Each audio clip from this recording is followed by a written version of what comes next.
6 अगरतला विधानसभा केंद्र के प्रत्याशी सुदीप रॉय बर्मन आचार्य प्रफुल्ल चंद्र रॉय स्मृति विद्या मंदिर में वोट देने पहुंचे। वे वोट पर प्रतिक्रिया देने के लिए मीडिया के पास गए। उन्होंने कहा कि 6 अगरतला में बूथ 12 और 13 पर लोग जमा कर रखे गए हैं। कांग्रेस पार्टी के पोलिंग एजेंटों को मतदान केंद्रों में प्रवेश की अनुमति नहीं है। वहीं कुंजबन कॉलोनी में वोट डालने जा रहे एक मतदाता को चाकू मार दिया गया। इसकी शिकायत के बाद पुलिस ने जाकर लोगों को हटाया, लेकिन कुछ समय बाद कुछ लोग फिर से मतदाताओं को वोट नहीं देने दे रहे हैं। कांग्रेस उम्मीदवार सुदीप रॉय बर्मन ने चुन कर चुनाव से लोगों को हटाने का आरोप लगाया है। সংখ্যালঘু সম্প্রদায়ের ভোটার আবার হিন্দু আছে মিক্সচার উভয় সম্প্রদায়ের ভোটারদের আপনি দেখছেন। আমাকে বললো স্যার আপনি চলে যান, আমরা নিয়ে যাচ্ছি, এখন দিয়ে যান। আমি তো গাড়ি নিয়ে চলে এলাম।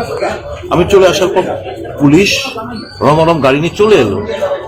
এদের রাস্তার মধ্যে ফেলে ভোটারদের যেরকম ভাবে মারলো, আমাকে কাঁদতে কাঁদতে মহিলা স্যার আপনার উপর বিশ্বাস করে আমরা পুলিশ দেখে আমরা ভোট দিতে বেরোলাম, আর আপনি আমাদের মার খাওয়ালেন। তাহলে কেন পুলিশ কোথায়?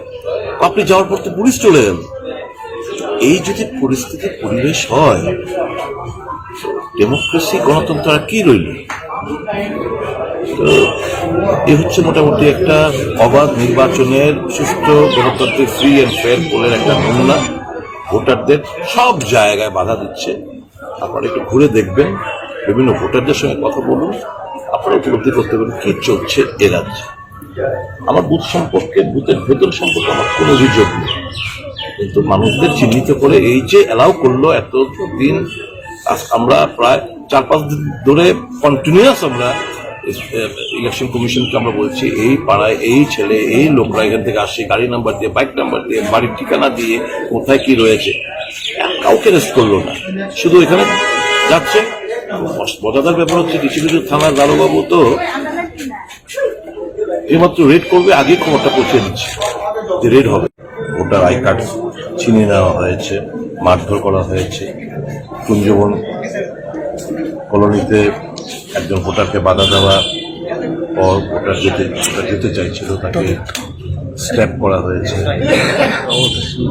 গতকাল রাত থেকে বম্বিং চতুর্দিকে, বিটারবন, ভাটিয়াবনগর, বিটারবনে 2টো বম, যে মেয়েটা শিপ্রা নম্বর কথা বলছিলাম ওর বাড়িতে বম, বিভিন্ন জায়গায় বম ছোড়া হয়েছে। একটা আতঙ্কের পরিবেশ। ভেবেছিলাম যে আজকে দিনটা অন্তত सेंट्रल पैरामिलिट्री फोर्स, আমি রিটার্নিং অফিসারের সঙ্গে কথা বললাম, উনি বলছেন मेरे को पता नहीं ये तो सीआरपीएफ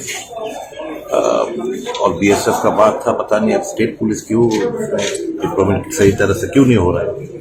এই যদি রিটার্নিং অফিসারের বক্তব্য হয় আর মানুষদের এইভাবে ডিপ্রাইভ করবে তাদের গণতান্ত্রিক অধিকার থেকে, এর থেকে লজ্জাস্কর ব্যাপার আর কি হতে পারে? Democracy is being throttle in the state of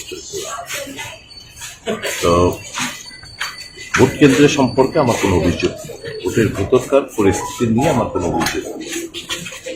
এটা বিজেপি গুনস রাউডিজরা, হারমাস বাহিনী জানতো যে ভোটের ভিতরে এবার কিছু করতে পারবে না, তাই তারা চিহ্নিত করে ভোটারদের, বহিরাগতদের সমাগম না করে হলে আমার বিধানসভা এলাকা যেখানে নির্বাচনে লড়াই করছি 4 থেকে 5 হাজার বহিরাগতদের